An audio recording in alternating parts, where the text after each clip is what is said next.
दोस्तों, आज की इस वीडियो में हम भारत के एक ऐसे राज्य के बारे में बात करने जा रहे हैं जिसको आईआईटी और आईएएस का प्रोडक्शन हाउस भी कहा जाता है, जहां पर दुनिया का सबसे पहला लोकतंत्र स्थापित हुआ था। ये स्टेट दुनिया के सबसे पुराने रहने वाले स्थानों में से एक है और इतिहास में सबसे महान राज्यों में से एक है, लेकिन आज एक गरीब राज्य के रूप में इसे देखा जाता है। दोस्तों, आज हम बात करेंगे भारत के एक बिहार राज्य की। दोस्तों, बिहार ही वो राज्य है जिसे चाणक्य जैसे अर्थशास्त्री, चंद्रगुप्त और अशोका जैसे राजा, बुद्ध, महावीर जैसे संत, आर्यभट्ट जैसा वैज्ञानिक और शेर शाह जैसा शासक दुनिया को दिया। दोस्तों, आज की इस वीडियो में हम बात करेंगे बिहार और बिहार से जुड़े कुछ इंटरेस्टिंग फैक्ट्स के बारे में, इसलिए आप इस वीडियो को आखिर तक जरूर देखिएगा। और अगर आप इस चैनल पर नए आए हैं तो इस वीडियो को लाइक और चैनल को सब्सक्राइब भी जरूर करते जाइएगा। दोस्तों, शुरू करते हैं आज की ये इंटरेस्टिंग वीडियो।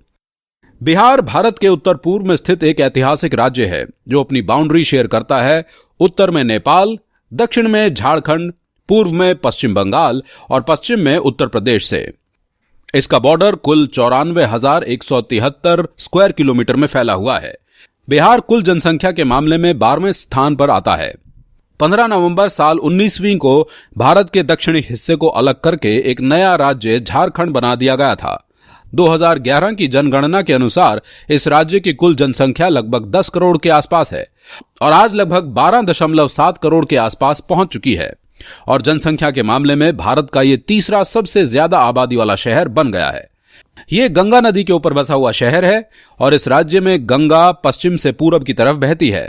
अगर इस राज्य की भाषा की बात करी जाए तो यहां पर पूर्ण रूप से हिंदी, मैथिली, भोजपुरी बोली जाती है।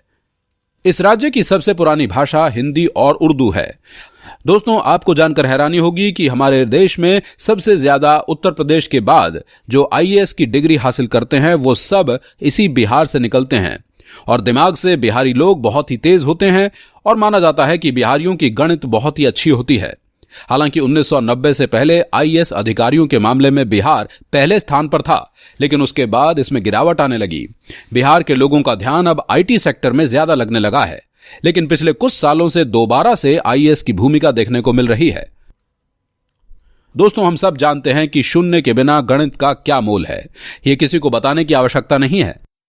दुनिया को शून्य देने वाले आर्यभट्ट का जन्म स्थान भी बिहार ही है और यही कारण है कि बिहार के लोगों की गणित आज बहुत तेज होती है। वो गणित में बहुत माहिर होते हैं। आपको ये जानकर हैरानी होगी कि यह सच है कि इतिहास के पन्नों में ही नहीं बल्कि ये वर्तमान के समय में यहां पर आईएएस की संख्या बहुत ज्यादा थी और बिहार के पटना शहर में वाईफाई का सबसे बड़ा सिस्टम लगाया हुआ है जो 20 किलोमीटर के दायरे में सबको फ्री वाईफाई प्रदान करता है। अमेरिका, जापान जैसे देशों में दूर दूर तक ऐसा कुछ भी नहीं है। हमारा पड़ोसी देश चीन भी इस मामले में सबसे पीछे रह गया है। भारत के सबसे पुराने मंदिरों में से एक मुंडेश्वरी मंदिर बिहार में ही स्थित है। यह मंदिर पवारा पहाड़ी के शिखर पर है और इस मंदिर की ऊंचाई लगभग 600 फीट है। 1812 से लेकर 1904 तक ब्रिटिश ने इस मंदिर को बनवाया था और सिखों के 10वें गुरु श्री गोविंद सिंह जी का जन्म बिहार में ही हुआ था। यहां पर पटना साहिब सिख इतिहास से जुड़ा एक प्राचीन स्थल है जिसे महाराणा रंजीत सिंह ने बनवाया था। बिहार का प्रमुख त्योहार छठ पूजा है। यह अच्छे प्रकार से यहां मनाया जाता है। यह पूजा छठ मैया और सूर्य भगवान को समर्पित है।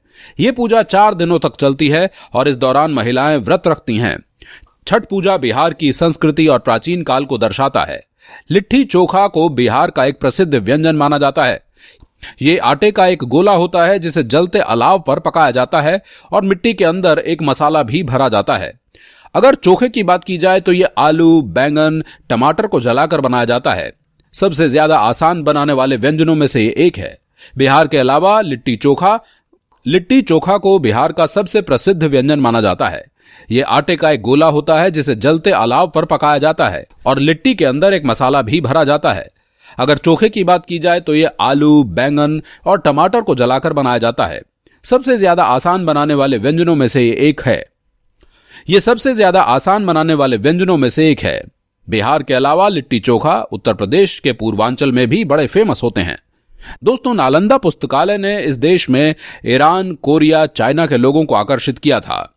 यह दुनिया की सबसे बड़ी पुस्तकालयों में से एक थी, लेकिन तुर्की के शासक ने इस लाइब्रेरी में आग लगा दी थी ऐसा माना जाता है कि यह लाइब्रेरी इतनी बड़ी थी कि यह तकरीबन 3 महीनों तक जलती रही थी। यह मंदिर बौद्ध मंदिर है और यहीं पर भगवान बुद्ध को ज्ञान की प्राप्ति हुई थी। यह मंदिर बिहार से तकरीबन 115 किलोमीटर की दूरी पर स्थित है। क्या आपको पता है कि मॉरिशस के पहले प्रधानमंत्री बिहार के रहने वाले थे? उन्होंने मॉरिशस की आजादी में बहुत बड़ा योगदान दिया था। उनका नाम शिव सागर राम गुलाम था।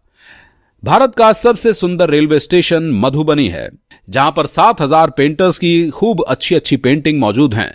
बिहार के ज्यादातर लोग दूसरे राज्यों में काम करने के लिए जाते हैं और बिहार के मजदूरों को बाकी राज्यों के मजदूरों से बेहतर माना जाता है, क्योंकि बिहार के मजदूर बहुत ज्यादा मेहनती होते हैं। क्या आप जानते हैं कि बिहार के जिले में सबसे बड़ा विश्वविद्यालय भी मौजूद है और जानवरों का मेला सबसे बड़ा बिहार में ही लगता है, और साथ ही भारत का सबसे बड़ा बाजार बिहार में ही लगता है, जिसे हम सराय के नाम से जानते हैं। दोस्तों, बिहार के मुजफ्फरपुर में लिखी पूरी बहुत ही फेमस है, इसलिए मुजफ्फरपुर को स्वीटी के नाम से भी जाना जाता है। दोस्तों, भारत एक ऐसा देश है जहां क्रिकेट किसी धर्म से कम नहीं है और MS धोनी भी एक कलाकार हैं क्रिकेट के, और इनका जन्म भी बिहार में ही हुआ था। MS धोनी को आज लोग दुनिया का सबसे अच्छा क्रिकेटर मानते हैं। दुनिया का सबसे पुराना विश्वविद्यालय नालंदा और तक्षशिला विश्वविद्यालय बिहार में ही स्थित है। यहां पर पहले विदेशों से भी लोग आया करते थे। बिहार का विकास 14 पॉइंट कुछ ही है और यह इस तरफ इशारा करता है कि बिहार ज्यादा तरक्की नहीं कर पाया है। दोस्तों, बिहार में अपनी छुट्टी को मनाने और घूमने के लिए बहुत अच्छी अच्छी जगहें मौजूद हैं, जहां पर आप घूम सकते हैं। तो चलिए देखते हैं बिहार के कुछ फेमस टूरिस्ट प्लेसेस और जानते हैं उनके बारे में। सबसे पहले है नालंदा। भारत का सबसे पुराना विश्वविद्यालय नालंदा ही घूमने के लिए बहुत अच्छी जगह है और यह कहा जाता है कि यह बहुत ही पुराना है। नेक्स्ट है पटना। गंगा के दक्षिण हिस्से में बना यह शहर पटना बिहार का सबसे बड़ा शहर माना जाता है। प्राचीन भारत में पाटलिपुत्र के नाम से जाना जाने वाला यह शहर दुनिया के सबसे पुराने बसे शहरों में से एक है। पटना स्थित भक्तों के लिए सबसे बढ़िया जगह है, क्योंकि इसे अंतिम सिख गुरु श्री गोविंद सिंह जी का जन्म स्थल भी कहा जाता है। ऑप्शन 2, पटना साहिब भक्तों के लिए सबसे अच्छी जगह है, क्योंकि इसे अंतिम सिख गुरु श्री गोविंद सिंह जी का जन्म स्थल भी कहा जाता है।